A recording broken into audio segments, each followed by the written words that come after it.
Hello बच्चों, good morning. आप कैसे हैं? आशा है आप अच्छे होंगे और मैं भी अच्छा हूँ। आज मैं फिर आपके लिए एक वीडियो लाया हूँ। आशा है आपको अच्छा लगेगा।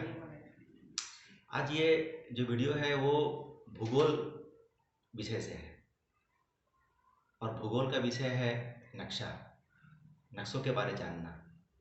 बच्चों, आप सभी कभी न कभी नक्शों से परिचित हुए होंगे, नक्शों का कभी न कभी उपयोग किए होंगे, नक्शा कभी देखे भी होंगे।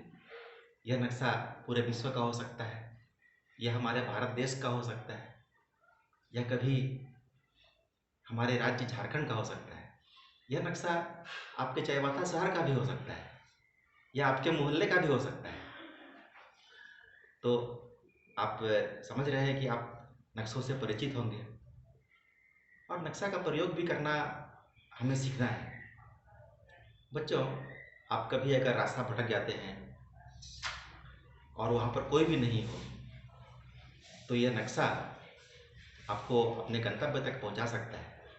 वहाँ आसपास कोई बताने वाला ना हो कि कौन सा जगह कहाँ पर है, तो आपके अगर हाथ में अगर नक्शा है तो आप अच्छी तरह से अपने गंतव्य तक पहुँच सकते हैं। आप अगर नए शहर में गए हैं, वहाँ आपको किसी आकृति का पता लगाना है कि ये फला डाकघर कहाँ है, ये स्टेडियम कहाँ है, ये स्कूल कहाँ पर है, तो आपको ये नक्शा काफ़ी काम आएगा। लेकिन नक्शा केवल पास होना ही आवश्यक नहीं है, नक्शों को पढ़ना सीखना भी एक आवश्यक भाग है। बच्चों, क्या आपको मालूम है कि पुराने ज़माने में नक्शे काफ़ी उपयोगी हुआ करते थे, क्योंकि बड़े बड़े चोर, बड़े बड़े राजा महाराजा अपने नक्शों को, अपने धन दौलत को छुपा कर रखते थे, ज़मीन में गाड़ कर रखते थे। लेकिन साथ में ये नक्शा ही बनाते थे कि कहाँ ये पाया जाएगा, ताकि उनका जो धन है उनके सही उत्तराधिकार, उनके सही वारिस तक पहुँच सके। और समुद्री यात्राओं में तो इसका काफ़ी उपयोग होता था। अगर किसी नाविक के पास नक्शा हो सही तो वो अपने गंतव्य तक पहुंच सकता है।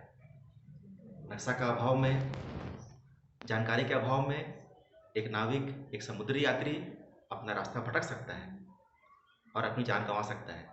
तो आइए हम क्रमवार अध्ययन करते हैं कि नक्शा क्या होता है और नक्शा का महत्व क्या होता है, और हम लोग अलग अलग प्रकार के नक्शों से परिचित भी होंगे जो कि नक्शे के मुख्य घटक हैं। आइए हम लोग इसका अध्ययन करते हैं। हाँ बच्चों, तो अभी हम नक्शों के बारे में अध्ययन कर रहे हैं, इसके बारे में सुन रहे हैं। तो आपने ग्लोब भी देखा होगा। ग्लोब अर्थात हमारी धरती का एक प्रतिरूप है, एक छोटा सा नमूना है। उसके अपने फायदे हैं, लेकिन मानचित्र के अपने फायदे हैं। ग्लोब तो जैसा जानते हैं आप कि ये गोलाकार प्रतिकृति है धरती की। इस पर आप देख सकते हैं कि अपनी धुरी पर धरती कैसे घूम रही है। लेकिन चूंकि हमारी धरती काफ़ी विशाल है, इसलिए हम सारे फायदे ग्लोब के द्वारा नहीं ले सकते हैं।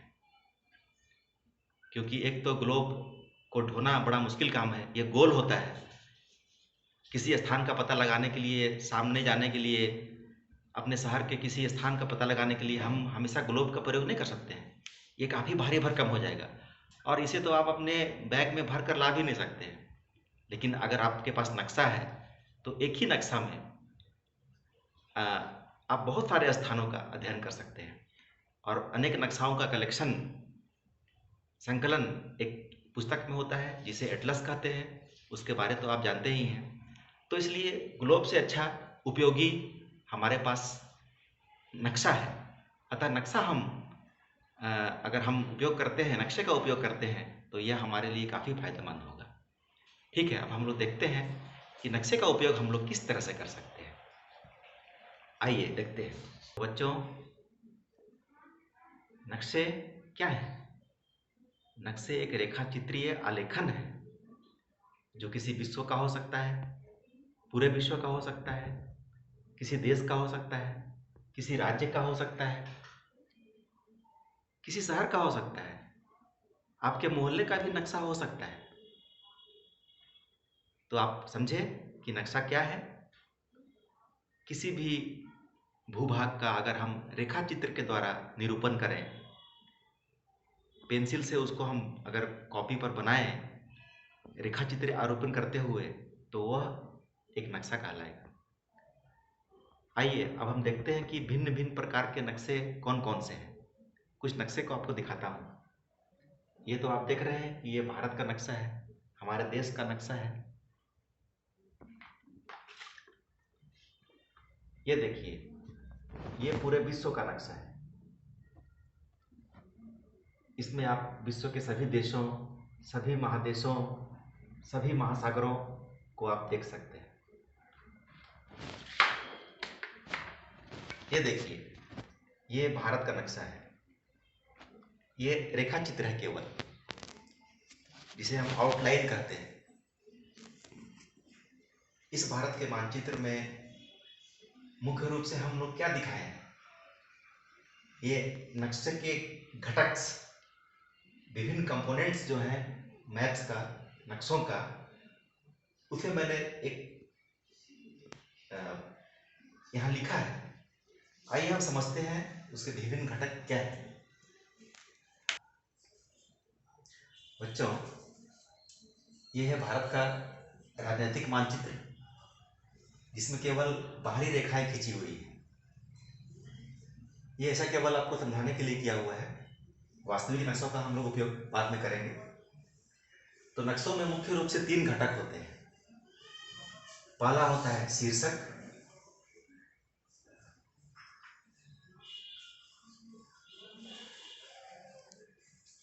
जैसे देखिए हर मैप का एक नाम होता है।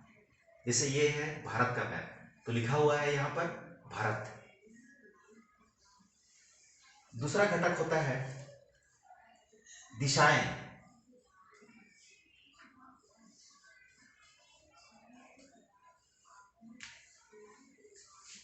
मैप्स में, नक्शों में यह भी लिखा रहता है कि कौन सी दिशा किस तरफ है। तो सभी नक्शों में यह दिशा जो ऊपर की ओर है वो उत्तर की दिशा है, और इसके ठीक नीचे ये दक्षिण है, और इस तरफ पूरब है, और इस तरफ पश्चिम है। देखिए इस तरह से नॉर्थ, साउथ, ईस्ट और वेस्ट। तीसरा घटक है स्केल अर्थात पैमाना। नक्शों की मदद से आप कैसे पता लगाइएगा कि कौन स्थान कितनी दूर है, तो इसके लिए भी वहां स्केल बना रहता है। जैसे यहाँ पर लिखा हुआ है 1 सेंटीमीटर बराबर 200 किलोमीटर। अगर एक स्थान से अगर यहाँ पर आप जाना चाहेंगे, ये लगभग 1 सेंटीमीटर हुआ, तो आप मालूम कर सकते हैं कि यहाँ से लेकर यहाँ की दूरी, ए से लेकर बी की दूरी 200 किलोमीटर है। तो हम लोगों ने जाना कि नक्शों के मुख्यतः 3 घटक हैं। पहला शीर्षक होता है, दिशाएं होती है, और स्केल भी होता है। अब हम कुछ वास्तविक नक्शों का अध्ययन करते हैं, और तब नक्शों की और भी क्या उपयोगिता है, उसका महत्व है, उसके ऊपर जानने का प्रयास करते हैं। आइए। हाँ बच्चों, अभी हमने जाना कि नक्शों की क्या उपयोगिता है, कैसे इसका आप उपयोग कर सकते हैं, क्यों इसका उपयोग करना चाहिए, और ये भी हम जाने कि नक्शा अपने आप में एक उपयोगी चीज़ होता है, और उसके घटक क्या क्या है। जैसे शीर्षक होता है, फिर दिशाएं उसमें निहित होती है, और फिर स्केल भी उसमें दिया रहता है। लेकिन केवल यही नहीं होता है, कोई 2 स्थानों की हम तुलना भी कर सकते हैं। नक्शों में नीला रंग से महासागर दिखाया रहता है। हम आसानी से पता लगा सकते हैं कि अगर नीला रंग में है तो यहाँ पर पानी होगा। उसके बाद अगर किसी स्थान पर वर्षा होती है ज़्यादा, तो उस स्थान को खास तरीके से दिखाया जाता है। हम ये पता लगा सकते हैं कि कौन से स्थान पर ज़्यादा वर्षा होती है, कौन सा स्थान समुद्र तल से कितनी ऊंचाई पर है, कौन से स्थानों में जंगल ज़्यादा है। ऐसे नक्शे हमारे पास उपलब्ध हैं, जिसे थीमेटिक मैप्स कहा जाता है। उससे हम पता लगा सकते हैं कि कौन सा स्थान में ज़्यादा वर्षा होता है, किस स्थान में ज़्यादा रेगिस्तान है, कम वर्षा होती है, और उसके बाद नदियाँ कहाँ कहाँ हैं, झील कहाँ कहाँ है। अगर आपके पास आपके शहर का नक्शा है तो ये भी चल जाएगा पता कि उसमें तालाब कौन सा है, उसमें स्कूल का स्थान भी निहित होता है। तो हम देखते हैं कि नक्शे हमारे लिए काफ़ी उपयोगी हैं। तो नक्शों का उपयोग करना अगर हम सीख जाते हैं तो हम अलग अलग स्थानों की तुलना कर सकते हैं। इस नक्शे में देखिए, हम अलग अलग देशों को भी पहचान सकते हैं। अगर हमारे देश की बात करें भारत, तो चल जाएगा पता हमारा देश कौन कौन से हैं, हमारे पड़ोसी देश कौन कौन से हैं। पाकिस्तान हुए, चीन हुआ, बांग्लादेश हुआ, श्रीलंका हुआ, ये सब हमारे पड़ोसी देश हैं। नक्शों के द्वारा हम ये भी पता लगा सकते हैं कि कौन से महाद्वीप कितने बड़े हैं और कौन से द्वीप छोटे हैं। हम द्वीपों की तुलना कर सकते हैं। इसमें देख रहे हैं आप, ये साउथ अमेरिका, ये नॉर्थ अमेरिका, हमारा एशिया, अफ्रीका, और ये अंटार्कटिका है, ठीक है, इस तरफ आर्कटिक है। तो इस तरह से हम बच्चों देखते हैं कि नक्शों का हमारे जीवन में कितना उपयोग है। यह हमारे आसपास के परिवेश को जानने, समझने, कुछ चीज़ों को पता लगाने में कितना सहायक होता है। आशा है आज मानचित्रों के बारे में आप जानकर आपको अच्छा लगा होगा। अगले चैप्टर में फिर से हम लोग मैप्स रीडिंग का ही काम करेंगे, कुछ और सा टॉपिक लाएंगे, जैसे अक्षांश एवं देशांतर रेखाएं, ये क्या होती है, अगले टॉपिक में ये लाएंगे। धन्यवाद।